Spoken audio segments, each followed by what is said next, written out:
Hi, this is Carrie Brownstein. This is DJ Premier. This is Darren Aronofsky. You got the RZA right here. Rose McGowan. Radiohead. Aisha Tyler. Tribe Called Quest. Fred Armisen. Prince Paul. Javier Munoz. Seth Meyers. Frankie Cosmos. Flying Lotus. Hi, we're Chaim, and you're listening to the Talkhouse Podcast.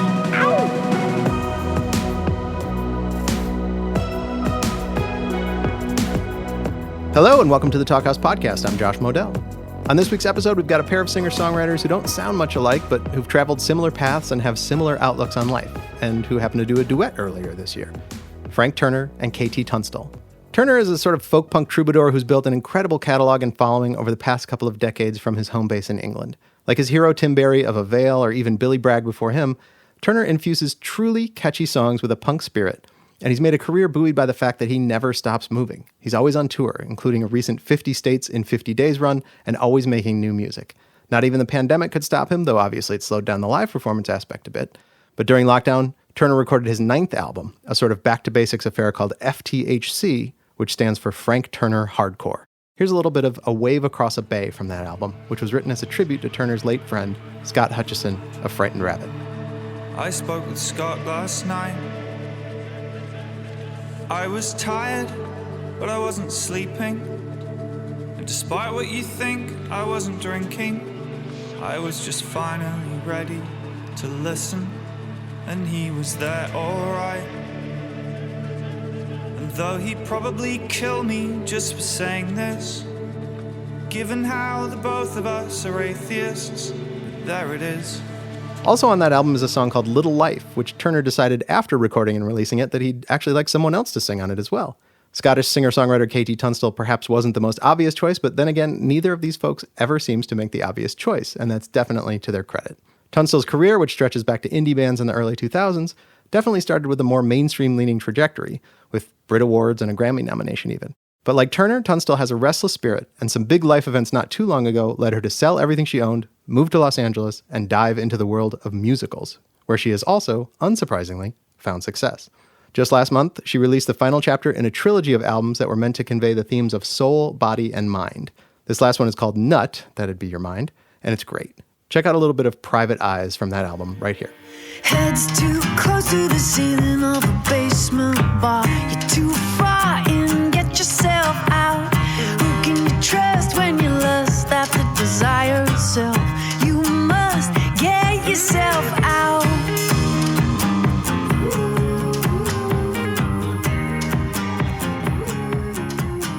Turner and Tunstall have a really fun chat here, covering everything from the Clash and Bruce Springsteen to the weirdness of recording a song before you've ever played it live. They talk about the touring life a lot and how that tribe of people have plenty in common, even when it seems like they might not. They come up with a great slogan for Tunstall's career, and they get into the reality of using a tour bus bathroom. Enjoy.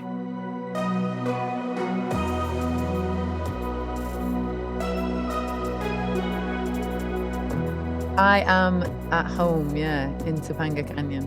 Are you on your island? I am on my island. I mean, that makes it sound like I'm the only person who lives here, which is a beautiful idea. But there are roughly 7,999 other people who live on the island. That's still entirely acceptable, right, in terms of enjoyability. Yes.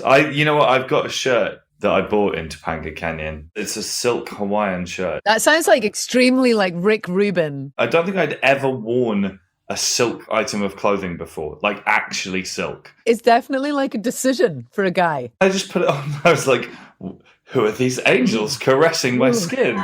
Like, I'd literally never felt that suddenly the whole sort of history of the Silk Roads and sort of medieval nobles killing each other for the silk trade, and it sort of made more sense to me. It's a completely fascinating subject.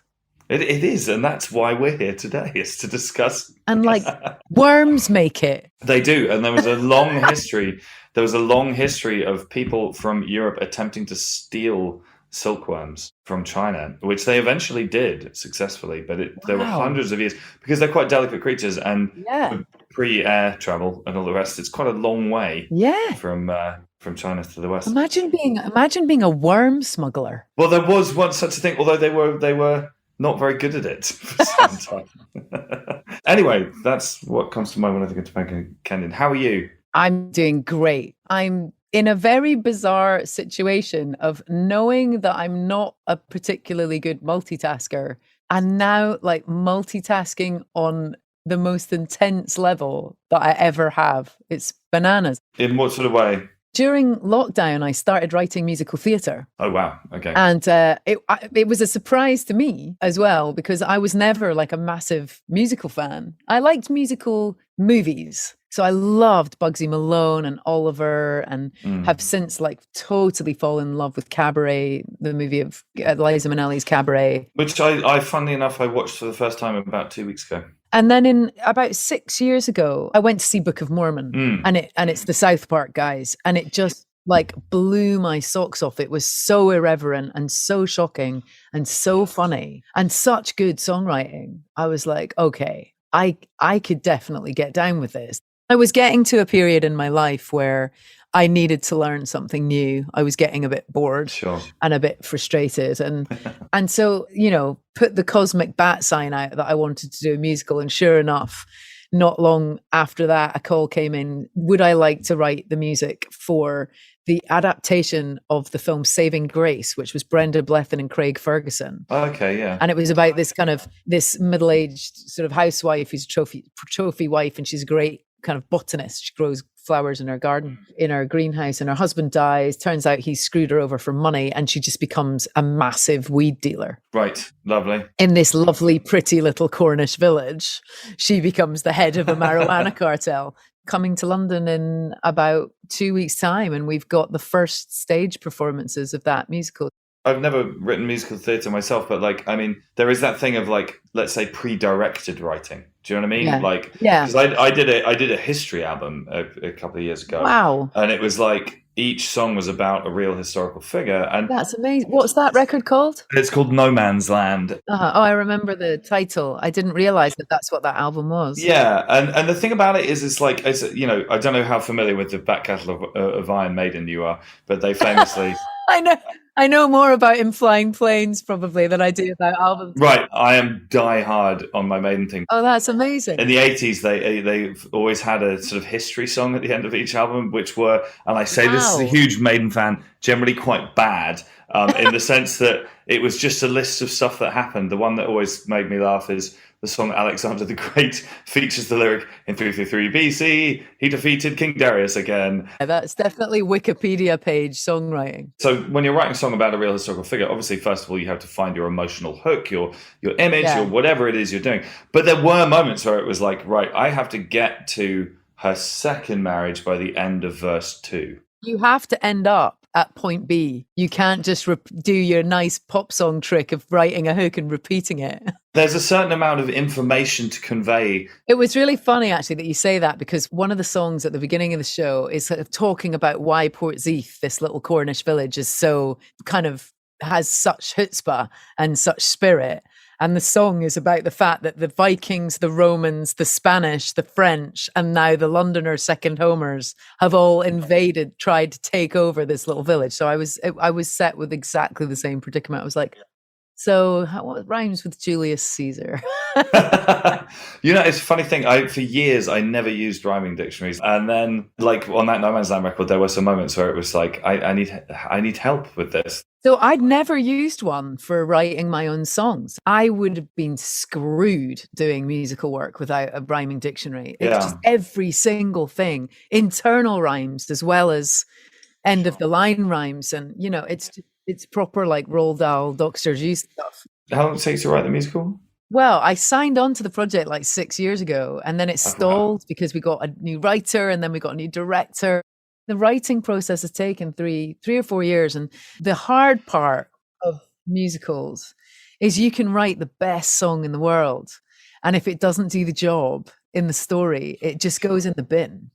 And that's quite hard. And you learn that you can always kind of reappropriate stuff, so you're never wasting anything. But you've really got to get used to writing lyrics very fast and really just getting it down and then letting go and being all right if the director says it's not working, we need to get rid of that. So as long as you can kind of chill out about that stuff. Which I suspect is probably not a terrible discipline to have in life anyway. No, I'll tell you what, I'm actually doing 3 musical projects now at once. Oh, wow. Which is bonkers.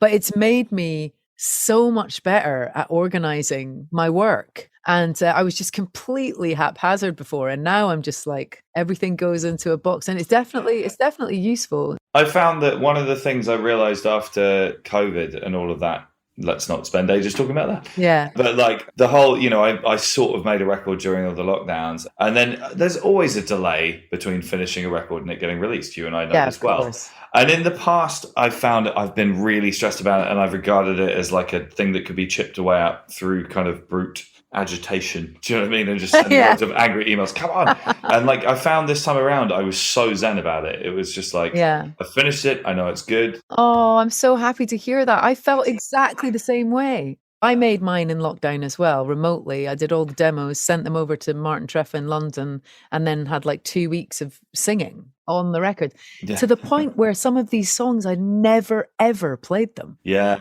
It was just bonkers. I'd written the lyrics to a recorded guitar part, and I'd actually never sat and played it. And I just did a show last night at the Grammy Museum. Ooh! And but I played a couple of new songs that I've literally never played. And I was so nervous. You're learning your own material after the record is out.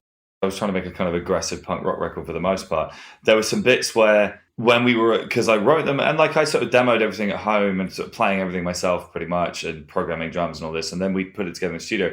But there was a moment of like, oh my God, I have to sing and play the guitar at the same time while standing up.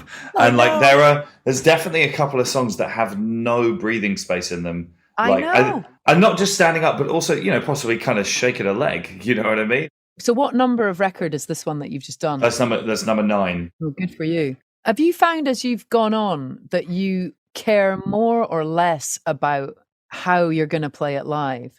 That's a really good question. It differs, right? Because, so I was going to mention this earlier. I had this, there's a band from Canada called Arkells. They're one of those Canadian bands that are just like gigantically, preposterously huge in Canada and not well known out. They had an incredible album called Morning Report. And what we did a sort of flip. They opened for us everywhere apart from Canada, and we opened for them in Canada. And they opened for us in like sort of 1,500 to 2,000 cap venues. We opened for them in like hockey arenas, and it was like, wow. Oh, wow. How amazing. Yeah, quite strange. But they were in their sound checks. They were working out a song that was on the album that was already out. They were like, oh, we wrote this song and sort of constructed it in the studio, and we've never played it as a band. And I was like, how can this be? Because I'd never written a song I've never constructed a song in the studio before. I've always, if there's anyone else playing, we've rehearsed and then gone in and put mics down and pressed record. Right. And when they sent that to me, it was this huge eye opener for me. And since then I have done that a few times. I think it's good to kick your comfort zone like that. Totally. Right. And so to go to your question, I guess the thing is like sometimes like I'll go into certain records, it's like we rehearsed it. It's basically a live recording of the thing. So I know how to play it live because that's what it is already. And then other times it's like this. But I mean, I feel confident in the guys I play with these days. So yeah. What about you? I would say that I've definitely started disengaging with worrying about it. Sure. Which is problematic because I play solo so much. And so this record's is a bit of a nightmare. There's like a bunch of songs that is like, it's just bass and a beat, or it's like some weird marimba part. And I'm like, oh my God, how am I going to do this? Yeah, sure. So I almost have to sort of do remixes for live. Well, you and I both have that thing of having that kind of like sort of central spine of being a solo performer in what we do. And like, I think that's a good discipline in some ways. And that like I think it was Adam Duritz years ago, I read an interview, he was sort of saying, if you can't play a song on one person, one instrument, then what have you got? Yeah, I ultimately? agree with that. It applies to most things. Death metal, less so. Even then though. But I think in the example you're talking about, which I have done once or twice things, is you're almost covering your own material. And there's an evolution, and I think that's really fun for fans. Yeah. It's going to be frustrating for the odd fan where that's their favorite song and they want to hear it exactly how you had it on the record. But sure. On the whole, I think it's great to play stuff differently. Right. And songs evolve. I mean, I'm sure you have this too, some of my older material, even the stuff that I recorded with my existing band, you listen back to the recording and you're like, is that how remember that? I also really love the evolutionary process as you play on tour. where you start to like really discover great pockets where you kind of expand it a little bit, or a part kind of really comes to the fore that wasn't jumping out. Although it can also be quite annoying, I find, because like you've just finished in the studio and you've just pressed go on the vinyl pressing and it's done, and you go on tour and you play the song live 3 times, and the third time you kind of square that circle or do a little vocal or harmonic or melodic flip that's so much better than what you've just put on the record. And you're like God damn it. But then that's why I think a lot of bands, that's the old saw about why people's debut albums are often great, is because you've played them in. How do you feel about the Clash? How do I feel about the Clash? This is going somewhere relevant. I mean, I feel the Clash are a seminal ingredient of Britain course. And world rock music. You and of course you are correct. But the question is, okay, let me specify then. How do you feel about the album Sandinista? I couldn't speak eloquently upon it. Okay, so tell me. This is it. Something I discovered when I first started touring America properly. Like, Americans hold Joe Strummer I hold Joe Strummer in high regard. I have a tattoo of him on my arm. I know his family. I work for his foundation. Blah blah blah. But like, he's still a guy who was in a band. He was a very cool guy who was in a very cool band. In America, it's Saint Joe Strummer, and they talk about it. They sort of take their hats off when his name gets mentioned. And I was like, that's interesting. But then what I realized, and I'm sure that Josh is listening into this and pulling his hair out, but like, to me, the litmus test is Sandinista. So like, Sandinista to me is a terrible album. And the whole thing was, they made this whole song and dance about how they went to Jamaica to make it, but there was this whole thing about how it was like, in interviews, it's like a triple album, and afterwards Joe was giving interviews kind of going, man, we were still writing the songs while the tape was rolling, and it's like, I can tell this could have done with like a series. This is basically an extended jam session before they made what would have been a pretty great record. But Americans all adore Sandinista and think it's the single greatest record ever made. Well, this is the other thing that's funny about America, where I live now. It is that people are completely happy to sit and listen to a gig for 4 hours. And I'm like, play an hour and a half, and I am really happy. Hit it and quit it. Yeah, I always felt like, I mean, I'm a huge Springsteen fan, but like, I always feel like you can tell that he predates punk rock, because if punk rock gave one thing to music, it was a reminder that brevity is the soul of wit. He played for 4 hours, and I'm like, are you selling any tickets for ones where you do 2?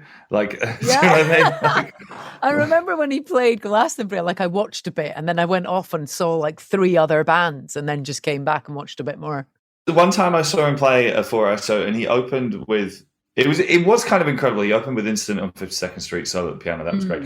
But then he did like a 10-minute version of Atlantic City, and it was like, man, that song is 2 minutes long on the record for good, solid reasons. Yeah. You know? I love Frank Turner spitting truths on this podcast. It's awesome. No, I know. I've got him in trouble now. But it's good. No, it's good.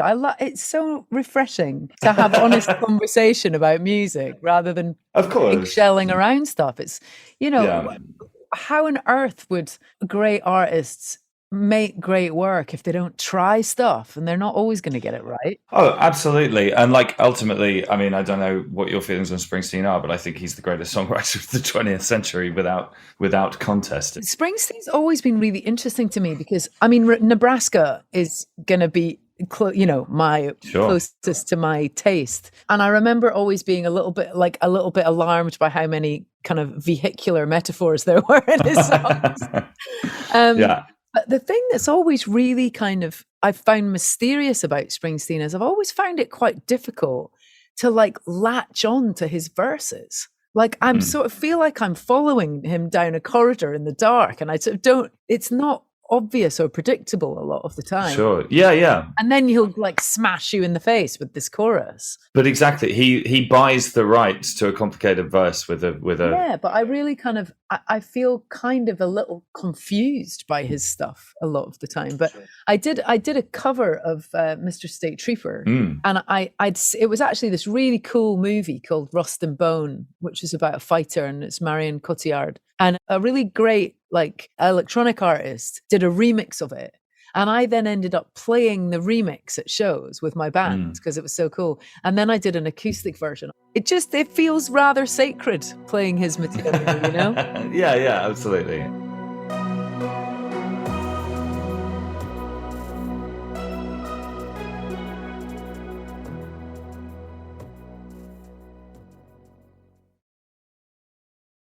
So you're in Topanga Canyon. How long have Yeah. you been in the States for? So I moved over in 2015. My dad had passed away, and it was like I woke up over the course of like 3 days and was just like, oh my God, I've achieved everything I wanted to achieve, and I'm actually not that happy.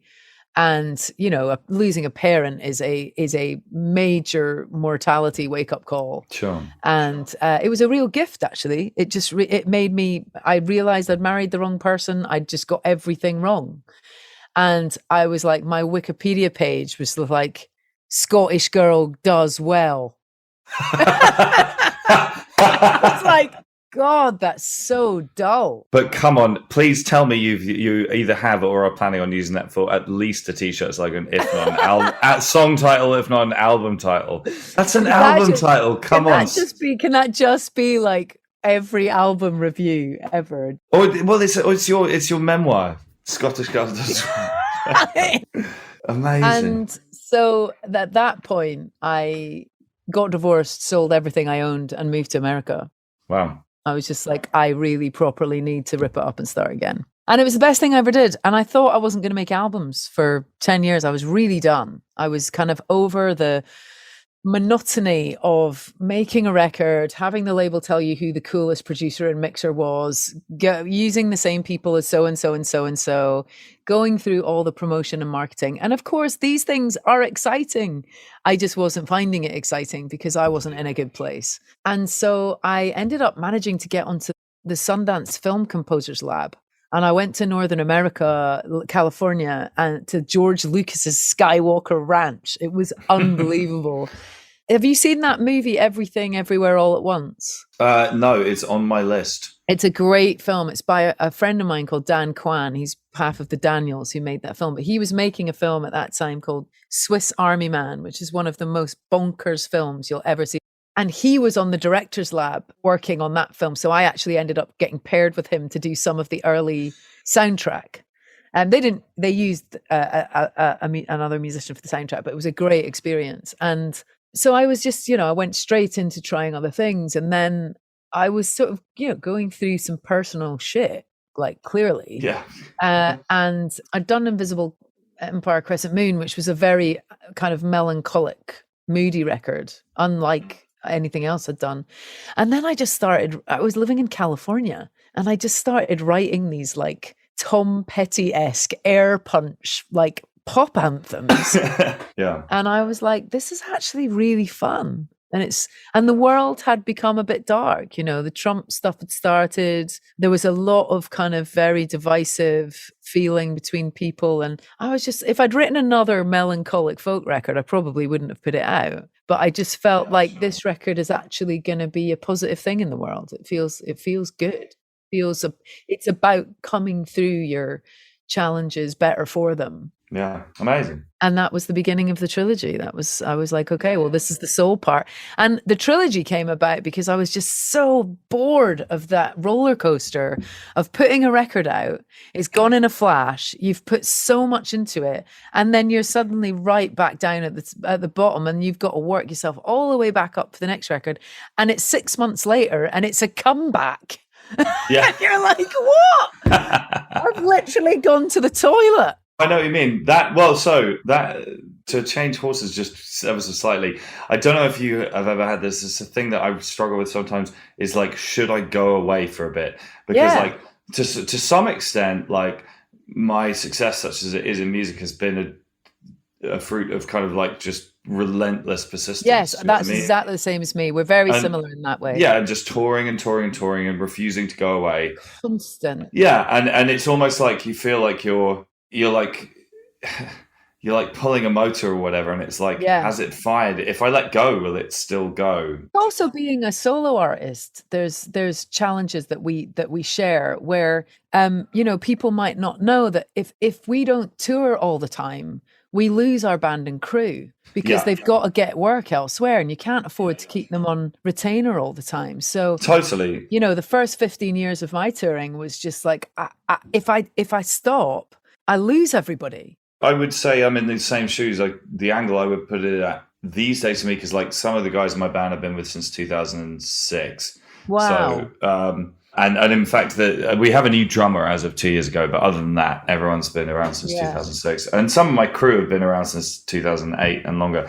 And it's more the case that it's difficult. Do I owe them a living? I mean, maybe not. But at the same time, I know that all of them aren't taking any other jobs because there's a sort of expectation that I will tour enough. Well, I actually have kind of deliberately not done that because I just I couldn't really handle the responsibility of it. Sure. And also I've got a slightly odd kind of slant to what I do, which I'm very now, like it's one of my favorite things is that I make a completely different record every time I make a record. So I did have the same band for like 6 years or something. And then I made this record called Tiger Suit, and it was like a electronic dance folk record made in Berlin. And my cool acoustic band just didn't really fit that vibe. Yeah, sure. But it did teach me that for what I do, where I want to explore different things every record, that it was actually very refreshing, and actually gave me a chance to learn from other people, playing with other people too. One of the support bands we had was a band that I'm obsessed with, who I'm now going to shout out, which is a band called Truck Stop Honeymoon. They're a husband and wife. Mike and Katie are from New Orleans, and they now live in rural Wales, and I'm not entirely sure why. But they've been on tour for a long time. They've raised 4 kids on tour, and they're a bluegrass duo, kind of country, old, but like proper country songs. That's amazing. And they're just beautiful songwriters. But they also have their own studio now out near Aberystwyth, and Katie plays upright bass and piano, and Mike plays banjo and guitar and engineers, and is just one of those musicians that you're just like, ugh. So Mike and Katie, this band, they have this studio set up, and I'm like, what if I just took a bunch of songs to them and didn't go with my regular guys and actually record it and with just them? and arrange it with them as well. Do you know what I mean? And that's a great idea. How exciting. I think one day, but at the same time, I've just got a new drummer in my band, and it's completely reinvigorated because check this out. He's 30. The bastard. The bastard. He could actually play a 4-hour gig. He can have a drink when there's not a day off the next day and then not die. While he's asleep on the tour bus, we all take it in turns to do dialysis with him to get his clean, fresh, young blood into our veins. It's great when someone brings energy like that into it. Totally. It's awesome. But it's part of what you were saying about you have to change up, you have to keep on your toes or whatever, and that's my current version of that. So I want to ask you a question. I've got this idea for a show that I would like to make, and maybe you could be my first guest on my show. Okay. And my show, I've not got a name for it yet. I want to speak to fellow musicians who've got a side passion that they love, and talk to them about that instead of their music. So what would yours be?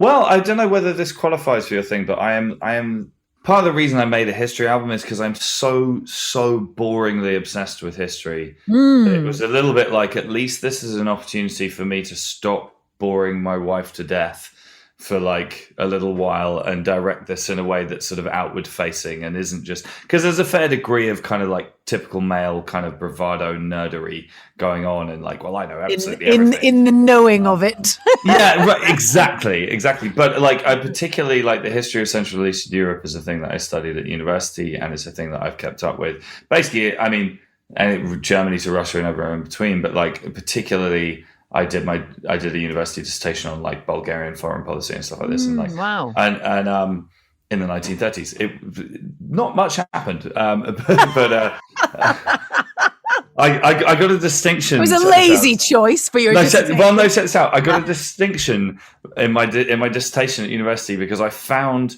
and wrote my dissertation on the papers of a British foreign policy committee, and the papers had never been opened before, and they'd never been studied, and it was all to do with tobacco and Bulgaria and foreign policy rivalry with the Nazis, because essentially Bulgaria's entire export economy was tobacco, and in 1935 the Germans bought all of it. And the British noticed and went, hold on a minute, that means if there's a war they'll be on their side, and maybe we should do something about that. And there's all this stuff about prior to World War I, the British used to smoke Balkan tobacco, but because of the blockades, we tended to switch to American tobacco and have never switched back. Wow. Interesting. So there were all these discussions about would it be possible to get the British public back to smoking granddad's tobacco, whatever it might be, Yeah. and blah, blah, blah. But essentially, the reason no one had ever studied this committee before is because nothing came of it. Like they had like 30 meetings over a 4-year period, and then the war broke out, and that was the end of it. So how does it manifest itself? Is this all just reading? It is mostly reading, but it's also like I had a wonderful thing. The first time I went to Budapest, I was able to navigate around the city without a map. Because that's amazing. I knew, and ditto Belgrade actually, because particularly Serbian history I've read a lot of. And it's kind of, and it's fun, you know, you find yourself in a bar and you can have a real conversation with a stranger about it, you know. It's completely broadsided that you know everything. I'm trying to think of the diplomatic way of saying what I'm about to say, but I'm now clean of chemicals in my life, but at a certain point in my life when I wasn't in London, quite a lot of the people who might sell such things are Albanian. And quite often I found myself trying to discuss Albanian history with somebody who was trying to sell me drugs and was just like, shut the fuck up. The only time I've been to Budapest was that I was sent there by my American label to make a second music video for Suddenly I See. Right. Because they wanted a different video from the British video. And so we went to Budapest with this amazing director called Patrick Daughters, who'd done a lot of the Yeah Yeah Yeahs stuff, and I just adored him. And he wanted to make this video where I lived somewhere really depressing. And every time I saw stuff, it reminded me of what it might be like to be in a circus. So we ended up doing this really depressing, like building a housing estate stuff. And then we did a bunch of filming with a Russian circus. Wow. In Budapest. But it was this really famous, like very dilapidated housing complex in Budapest, which looks terrifying. It's just these really big, kind of half abandoned concrete buildings. Sort of so communist era, presumably. Yeah. Yeah, sure. And then we were, you know, I'd never been on a trapeze, and I was like swinging around on a trapeze in a leotard with these Russians. And at the end, like it was a dad, and it was a dad like flinging his children around, and I had to sit on his shoulder at the end, like pretending to wave to the crowd. And the guy was reeking of booze, and I was just like, "You are flinging your children around at like 80 feet." And then we sent it to the American label and went, "Well, now the housing complex is too depressing. We don't want to use it." Never came out. Blimey. I loved it. I went through a long period of time with music videos of them essentially involving me suffering in a usually quite a concentrated way, to the point where it was just like, this surely can't at this point be a coincidence. Like, and in fairness, quite a few of them were my idea, but like I did a music video. I played 24 shows in 24 hours, and which was an idiotic idea. Oh my God. Yeah. And don't do that. Don't you also number all of your shows? I do. So what are you at now? 2,703. Wow. But I only know that because I said it on stage on Friday. I'm so envious that you've done that. I would have loved to have counted it, but I wouldn't have a clue. But this is it. It's like my old band that I was in before I was solo, our drummer counted our shows and kept a list in a notebook. And I was like, you're weird. Why are you doing that? And then we broke up, and I went, oh, actually, I'm really glad you did that, because even though we were only banned for 4 years, it was like, I don't really remember what we did in 2001. So, and then also my first 2.5, 3 years, I toured on my own. I was on the train and I had a guitar and a rucksack, and so there's no one to even bounce the tour stories off. Yeah. Do you know what I mean? It's like it. Yeah, for sure. And actually, it's so like I wonder. I think it may have done some slightly weird things to my psyche, like having no kind of like frame of reference for this hugely formative chunk of my life, and seeing a completely new set of people every day for 2.5 years made me slightly. It's like, definitely. I love that Neil Young lyric in On the Beach. And he goes, I need a crowd of people, but I can't face them day by day. Oh. I just think it's just such a brilliant lyric. Yeah. Well, okay, so let me throw one your way, which I was thinking about just the other day. I have a friend called Tim. He's called Tim Barry. And Tim Barry was a singer in a punk band called The Veil, who were huge for me and indeed the underground punk scene in the 90s. And he was one of the first people to start doing folky acoustic records from that scene, which was kind of inspirational for me. And then we became touring friends. And I love that. And he's one of my, I say to people as a joke, when I grow up, I want to be Tim Barry, but I'm not really kidding. and he's 15 years older than me, but like, anyway, this is going somewhere. He has a song called On and On about touring, which honestly, get some tissues and brace yourself for this entire person. The opening lines, he says, "How many days can you stay away before someone knows that you're gone? And how long can you stay in one place before you miss moving on?" And it's just like, God. And it gets worse from there. It's all spinning wheels and cracked windshields and white lines and sage, open mouths, empty years, and years that pass like days. And it's just like, I think about, you know, weddings I missed, funerals I've missed, God. You know, just birthdays. My dad died while I was on tour. Oh, I'm sorry. I was actually really nearby. My folks were in Bath, and I was like camping at a festival in the Southwest. So I was actually really close, and I was with my brother, funnily enough.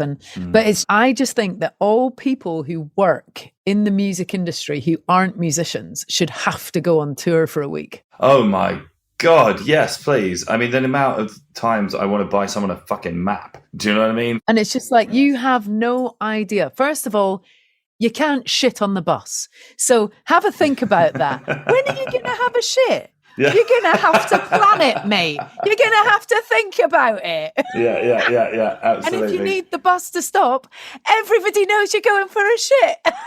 And it's just, you know, of course there is glamour to touring. There is sheen to playing gigs and traveling the world and being a rock star. But Jesus Christ, there's a lot of grimness to it as well. Yeah, absolutely. But then, I mean, it's a funny thing because like the older I get, the more I feel like my tribe, to the extent that I have one, is touring people regardless of where they may have started in life. And you just kind of smell your own, you know, and it's like, but I mean, figuratively and literally, but so. I'm just thinking about how fragrant tour buses can get when you said that. Oh, yeah, totally. I did an all-girl band for my tour for Wax, and my God, my tour bus smelled so good. I can imagine. One of the weirdly most emotional moments of the lockdown pandemic couple of years for me was, do you know the Wild Hearts, the band, yes. The Wild Hearts? Yeah. Yeah, so they're old friends of mine, and I grew up listening to them, and I had that poster on my wall and all this. But they were doing a live stream thing back when everyone was doing that, and they asked me to go and like be sort of the compere and interviewer for it, and I was like, yeah, cool, whatever. And it was an excuse to leave the house and all this kind of thing. And it was before home testing. I remember that because we showed up and the nurses did tests on us, which was the first time I'd ever been tested. And then after that, we could do whatever we wanted. We could hug each other and take our masks off, and that was all super new at the time.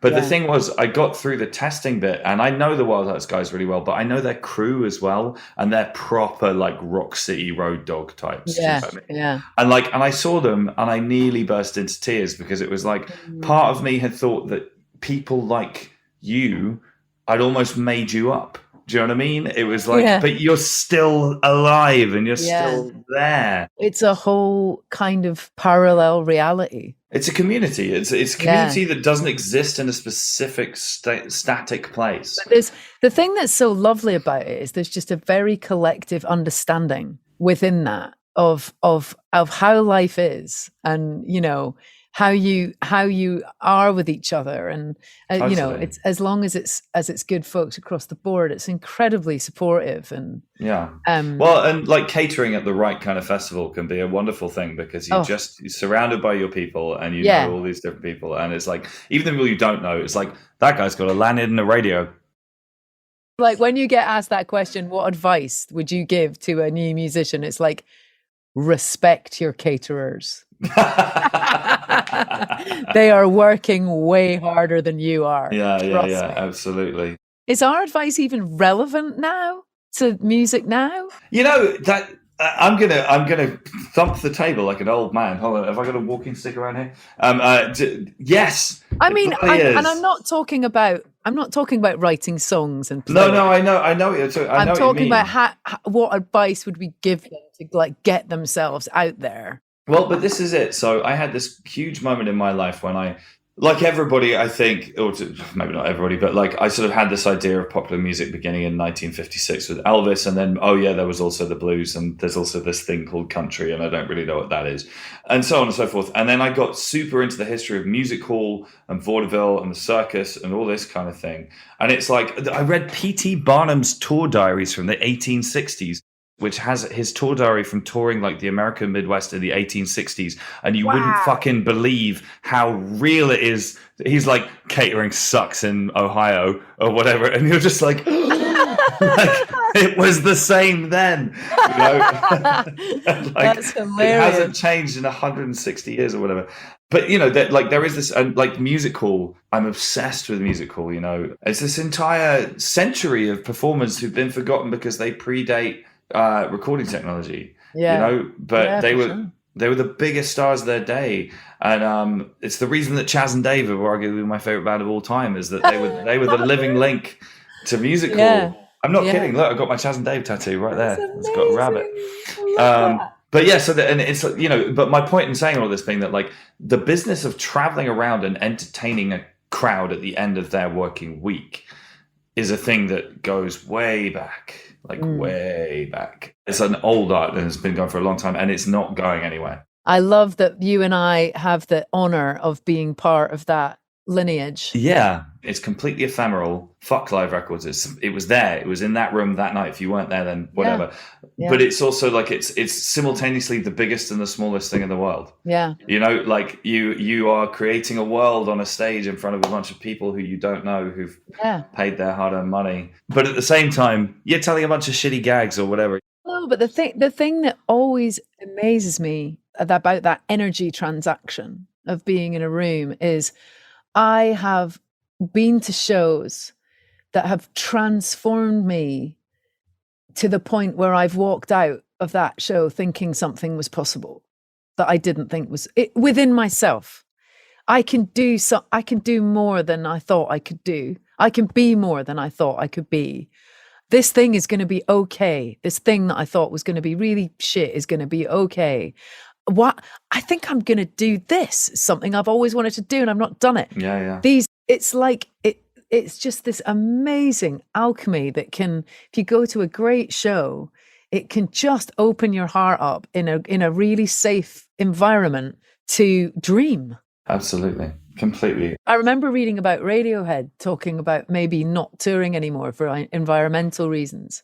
And I thought, God, please don't stop touring, because first of all, I mean, I'm a huge Radiohead fan, but I was like, everybody needs you. Everybody who likes your music really fucking needs help.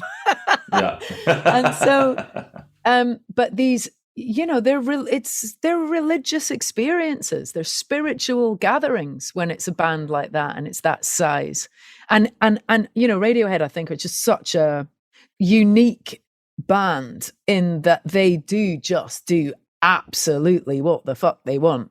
And that's why they're so popular. And very few bands, I feel like, are actually really genuinely able to do that.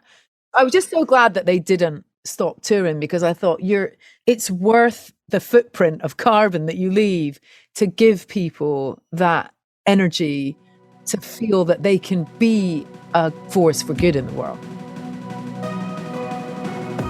Thanks for listening to the Talkhouse Podcast, and thanks to KT Tunstall and Frank Turner for chatting. If you liked what you heard, please follow us on your favorite platform, and don't forget to check out all the other great podcasts in our network and written pieces at talkhouse.com. This episode was produced by Myron Kaplan, and the Talkhouse theme is composed and performed by The Range. See you next time.